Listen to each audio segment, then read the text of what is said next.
Don Mazzella here again for Small Business Digest. Well, we had the big rush that everybody wanted remote, um, working remote. And it sure is fun. It's a lot easier, but maybe the bloom is off the rose, or maybe there's reasons why not to. But anyway, we have with us today Jesse Meschuk. He's going to talk about that and other things. Jesse, welcome to the program. Great to be here, Don. Thanks for having me. Well, first question we always ask our guests a little bit about their personal background, then about your company, and finally a website where people can find more. So it's all yours, Jesse. All right. Well, good to be here again. I've had about 25 years of experience in human resources in a variety of fields. Originally, I was a consultant in the HR space around issues like executive compensation, recruiting, leadership development. And then I went in-house and had a variety of corporate roles in technology and entertainment around human resources, including many companies with a lot of global presence. And so dealing with issues like this on, how do you structure your workplace and, how do you design your organization are all things that I've dealt with for a number of years. And then for the last few years now, I've been back to consulting, and my clients are mostly in the technology and entertainment space, although I do work with a number of companies in a broader array of industries too. So that's kind of a background for me, kind of my whole Okay. history. What's your company and how do people reach you? Yeah, so I work now for Exequity. So Exequity is a executive compensation consulting firm, and they provide assistance to compensation committees, boards, and management teams on a variety of issues. And you can check it out at exequity.com. And then also I try to help out and offer thoughts on a variety of human resources topics. So you can see some of that at my personal website, which is jessemeschuk.com, where you can kind of see some of the thoughts there. And I'm happy to engage further with people also. Can you spell it out for our audience? Sure. It's JESSEMESCHUK.com. Okay, let's get down to the heart of this thing. When the pandemic started, when we all rushed home, everybody said what a great thing it was. And working from home is great. You can work in your pajamas, and a lot of people were very reluctant to return. And companies at first embraced it. They thought they'd save money, but uh, it seems companies are less inclined to let people stay at home, and people are less inclined. In your experience, well, let's first talk about the company. Why do you think it's advantageous for the company to have people return to the office? Yeah, it's a good question. So I'm in working with my clients and others, I think I'm hearing a few rationales. One of them is they do believe that there's greater teamwork and collaboration with people in the office. So ability to get things done more quickly and efficiently, to problem solve and align on issues. That's just better done when you're face to face. That's, number one. Number two is I've heard there's, for some companies, a concern around employee productivity being away from the office. And, a concern that if you're working remotely, are we really getting the max productivity out of these people? And it's kind of hard to track and measure. And then the third, which is sometimes I think could be some flawed logic, but I have heard it, which is, look, we have a lot of this great office space we've invested in, and we're not using it, and we should be. And so we need people back into the office for that reason. But I'd say if I had to rank it, those would be the top three that I've heard. Hmm. And well, let's put the other side. What would to the employer? What are the advantages of staying out of the office? And then, obviously, what are the disadvantages? Yeah. Yeah. Well, I think there were a lot of advantages people discovered during the pandemic on being remote, right? You don't have any commute time. So if you had to come in and you live 45 minutes away, suddenly you have 90 minutes more than you did before. Second would be you have a lot more flexibility in your schedule. So if you got to take the kids to the school or they need a doctor's appointment, you can fit that in a lot easier way than you did before. Um, third is a lot of people felt actually, contrary to the prior point, they actually felt more productive at home because they could just really focus and get things done in what they felt was a more comfortable environment. They saved on other costs, right? Didn't have to go out for lunch, didn't have to pay parking fees, didn't have to do all that you do when you're kind of out and about. So, and uh, and I think people just generally felt like, it's a chance for them to take that time they saved and reinvest it either in doing a better job at work or spending time with family. So those were kind of all the things I heard on why employees felt great about remote. I think they also felt like it opened up possibilities. To your point earlier, Don, people felt like it was great. So, I live right now in Los Angeles. It's a pretty expensive area. Some people, they moved to Idaho and a lot less expensive environment, and they were getting paid the same. So financially, it was a big boon to them too. Yeah, but I guess as an employer, I would always, if they're out of sight, they're out of mind, and more importantly, you're wondering what are they doing? Are they doing your job, or are they doing two other jobs at the same time? Which seems to be something that's cropped up. Yeah. Uh, Yeah. Yeah, that was certainly a concern, right? The point I made around companies being concerned about productivity, underneath that was certainly the people who are the abusers of this, right? Who were actually either not working, a big chunk of the time, or they were doing multiple jobs, which was, not appropriate. I'd say, those are probably the exception rather than, a big portion of people. But, unfortunately, it only takes a few people to kind of ruin a good thing sometimes. well, I'm gonna. When it first happened, I said to myself, the people that stayed in the office were going to be promoted faster than the people that went out of the office. Have you seen any evidence of that? It's a good question. I haven't seen any hard data on that point, saying what has happened there. I would say that people who invest in maintaining close relationships at work, and they tend to find the path to promotion easier. Hmm. I haven't seen hard data to prove that point myself either, but it wouldn't shock me if that were the case. Yeah, it just seemed to me logical, but again, I haven't seen any data that supports it, but it just seemed. But let's talk about something else. Does the nature of the communication obviously have changed when you're remote, but have are they basically better, or do you think they're worse than when you Yeah. had?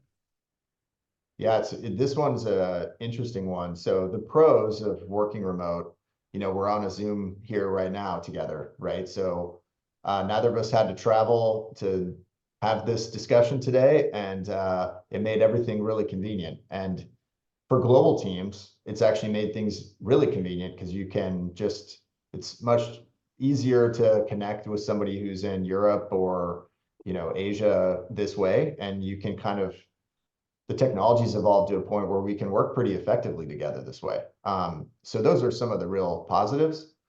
But some of the negatives that I've seen, experienced, and heard are because you can connect so easily like this, people can end up back to back all day, right? So you might have a meeting that starts at 8 a.m. and then it finishes and you have 0 minutes break till your next Zoom call. And you end up that whole way all through the day. And when you've done 20 Zoom calls in one day with, maybe 5 minutes all day to find a bathroom break, the mind and the body do not endure that super well. And people end up, feeling fatigued and burned out. And so I know that is the Zoom universe created a little bit of employee burnout. But the argument has been you could still manage your day better by instead of having 9 Zoom calls, you only have 4 or 5, and you recharge. But the again, people seem to somehow rather have lost control of their days, even being remote. Have you seen Yeah. any evidence of that? Yeah, I mean, I've seen so this issue kind of emerged, during the pandemic pretty quickly. Hmm. And what some clients did that helped, they put in place a few kind of control mechanisms. One would be things like no meeting Fridays, no Zoom calls, no in-person meetings. It's a chance to catch up on work and take a breather, right? That helped a little bit. A second one would be that every meeting that's scheduled is 45 minutes, no more than that, right? So you always get a 15-minute break at a minimum. And then others, yeah, they tried to consolidate or limit the number of meetings, like you said, or they'd say, hey, we're going to do one-on-ones on Tuesdays, and then we're going to leave the other days open for other things. So those have all helped to manage it. I know while people were remote, that was something that everyone did. Now that people are going back into the office, it's a little bit more back to kind of pre-pandemic when a lot of these are in-person meetings. Well, I saw a report. I guess it was yesterday. Uh, um, that said some companies are saying because you're working at home, you don't have the commuting costs, and hence are factoring that into their salary increases. Have you seen any of that? A little bit, yeah. So I've seen where a few ways, like one would be the increase just overall for the organization when it was mostly remote, that the merit increase was lower, particularly for industries where they were kind of uncertain on how the pandemic would affect the bottom line. They got Hmm. pretty conservative, and this was a rationale of, look, we know you're not having as much on the expense side. The second would be if I go back to that example of, if I move to Idaho, actually, there are some companies that were taking salary reductions from people. So you're going to take a salary cut, of maybe 10% because we know you don't face the same state tax level or something like that. Or we're just going to give you no increase for the next year or two because we know you're living in a lower cost location. So both of those things happen. Well, I guess no, I'll ask you the $64,000 question, which is, do you think it's been beneficial, this spreading out, or been detrimental to companies? To Yeah, companies, we forget the employees for the moment. yeah. I mean, in general, my impression is that this was beneficial to a lot of companies, contrary to, some of the positions, only because it provided a lot of other benefits. So you had employees who were um, not needing to take time away for commute. Number two, your talent pool expanded, right? So if you had an office in New York and you were mostly recruiting out of New York, you only have a certain pool there that you can pull talent from. But if now you're able to employ people all over the country, then suddenly your talent pool is bigger. And often you can get, New York's a pretty expensive place to hire Mm. people. And you can get some really good but cheaper talent. And so I thought that it was a pretty big benefit.